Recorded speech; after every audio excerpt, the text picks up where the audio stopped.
Big boss Marathi season 6 मध्ये Tanvi कोलतेचा game expose झालाय. नक्की काय झालंय जाणून घेऊया या व्हिडिओमध्ये.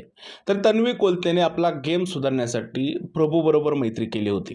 ती बोलत होती की प्रभू माझा छोटा भाऊ आहे आणि प्रभू बरोबर मला बिग बॉसच्या घरात शेवटपर्यंत जायचं आहे. प्रभू आणि तन्वीच्या जोडीची चर्चा बाहेर सोशल मीडियावरती जबरदस्त रंगली होती. रितेश भाऊंना सुद्धा या दोघांची जोडी खूपच जास्त आवडत होती. पण बिग बॉसच्या घरातून रुचिता बाहेर गेल्यानंतर तन्वीने तिचा गेमच बदललाय.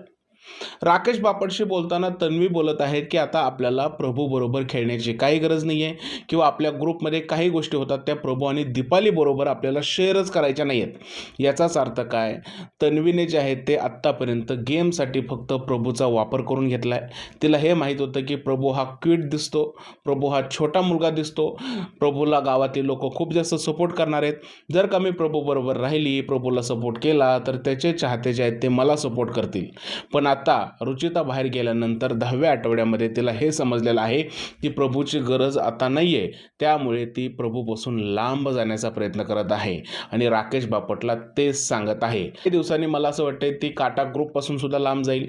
काही दिवसांनी ती राकेश बापटपासून लांब जाईल आणि स्वतः दाखवून देईल की बघा मी किती भारी प्लेअर आहे. पण हे सगळं वागणं बाहेर प्रेक्षकांना दिसत आहे आणि प्रेक्षक एकच गोष्ट बोलत असतील की तन्वी कोलते नक्की तुमचा गेम आहे तरी काय? तुम्ही गेमसाठी लोकांचा वापर करताय आणि लोकांना अशा पद्धतीने सोडून देताय. म्हणजे तुमचे जे बॉन्ड आहेत ते फक्त गेमपुरते मर्यादित आहेत.